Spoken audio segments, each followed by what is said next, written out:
Hai semuanya, bantu support kami ya dengan cara like, share, and subscribe. Dan jangan lupa tekan tombol notifikasinya ya, agar kamu bisa update video-video selanjutnya. Assalamualaikum warahmatullahi wabarakatuh. Saya Ali Asmawani yang mengajar TIK kelas 4 SD Asyukriah.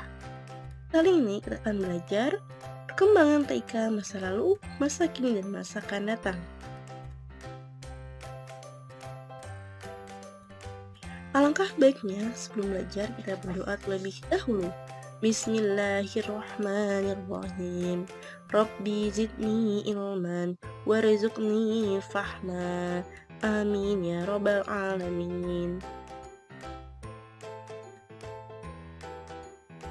Kompetensi dasar kita kali ini yaitu menjelaskan perkembangan teknologi informasi dan komunikasi. Baik, anak-anak kelas 4 SD Asyukriah, kali ini kita akan mengenal teknologi informasi dan komunikasi. Nah, tahukah kamu sejak kapan manusia menggunakan alat komunikasi? Baik, perhatikan ya. Apa sih itu teknologi? Teknologi adalah keseluruhan sarana untuk menyediakan barang-barang yang diperlukan bagi kelangsungan dan kenyamanan hidup manusia. Apa itu informasi? Informasi adalah pesan, ucapan atau ekspresi, atau kumpulan pesan yang terdiri dari simbol. Lalu, apa itu komunikasi?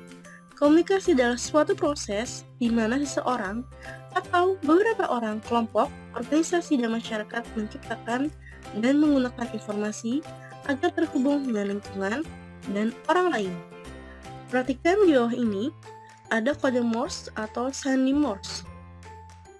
Adalah sistem representasi huruf, angka, tanda baca, dan sinyal dengan menggunakan kode titik dan garis yang disusun mewakili karakter tertentu pada alfabet atau sinyal. Ini pertanda tertentu yang disepakati penggunaan di seluruh dunia. Nah, kode Morse ini diciptakan oleh Samuel F. B. Morse dan Alfred Vail pada tahun 1835. Nah, untuk anak-anak kelas 4, Ustazah pernah menggunakan kode Morse atau sandi Morse ini dalam kegiatan pramukaan. Jadi, jika menggunakan kode Morse ini ketika pramukaan itu dengan menggunakan fasilitas fluid yang di pramuka, itu misalkan membaca abjad A itu titik strip. Jadi fluidnya itu jika pendek itu titik, jika panjang itu strip. Baik, selanjutnya, nah ini teknologi informasi dan komunikasi masa lalu. Nah, contohnya ada simbol hieroglif. Lihat, perhatikan. Nah, yang menggunakan simbol hieroglif itu ketika bangsa Mesir kuno dan bangsa Maya di Amerika Tengah merupakan bangsa pertama yang menggunakannya. Jadi ini adalah simbol-simbol hieroglif yang digunakan oleh bangsa Mesir kuno dan bangsa Maya. Itu yang digunakan mereka untuk komunikasi antara satu sama lain. Jika kalian pernah melihat sejarah yang ada di gua, ada gambar atau pernah melihat di televisi atau di movie-movie, film-film yang di gua itu ada gambar-gambar simbol seperti ini, adalah itu komunikasi yang digunakan oleh bangsa Mesir kuno tersebut. Lalu ada daun lontar. Nah, daun lontar ini sama, dia menggunakan daun lontar adalah sebagai alat informasi dan komunikasi mereka di zaman dahulu.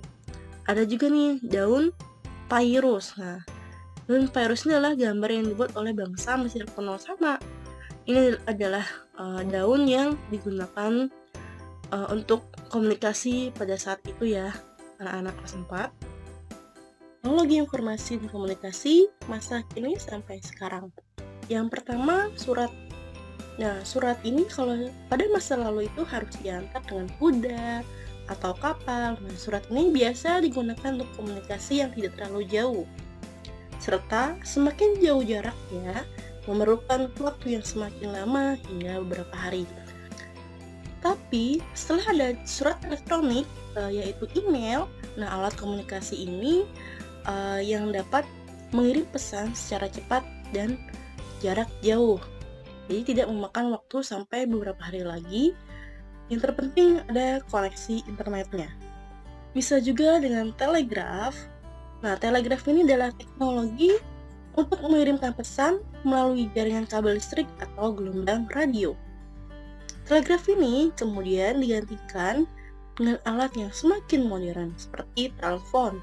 Kemudian selanjutnya ada teknologi informasi dan komunikasi masa modern sampai sekarang. Yang pertama ada radio. Nah, radio ini tidak seperti ini ya, radio yang seperti zaman dahulu, tapi radio bisa dipasang di mobil kalian gitu. Kemudian ada televisi. Tidak asing lagi ya kalau televisi, kita bisa melihat informasi-informasi yang kita dapatkan, berita, pendidikan, kesehatan, dan lain-lain. Yang ketiga ada handphone. Nah, handphone ini sering sekali ya kita gunakan anak-anak semuanya untuk berkomunikasi dengan kerabat, dengan orang tua, dengan guru, dan teman-teman, dan lain sebagainya. Yang keempat ada komputer. Nah, komputer ini bisa kita gunakan untuk mengolah data, untuk membuat suatu karya dengan teknologi yang ada di komputer. Banyak sekali yang kita bisa gunakan atau ambil manfaat dari teknologi-teknologi yang kita pakai. Nah, lalu ada teknologi informasi dan komunikasi masa akan depan. Maksudnya adalah masa akan datang ya. Nah, yang pertama ini ada, tuh lihat, handphonenya transparan, lalu kemudian bisa dibentuk gelang. Kemudian yang kedua ada apa nih? Komputer kontak lensa. Nah, lensa ini adalah buatan yang dilengkapi dengan diode pancaran cahaya light emitting diode atau LED, yaitu komponen elektronik yang dibuat dari bahan semikonduktor. Jenis diode ini yang mampu memancarkan cahaya, contoh seperti ini.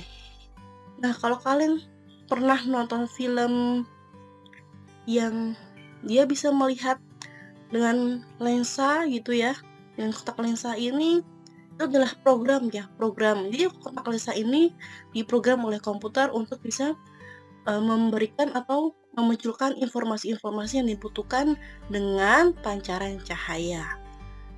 Nah, lihat perkembangan komputer dari waktu ke waktu.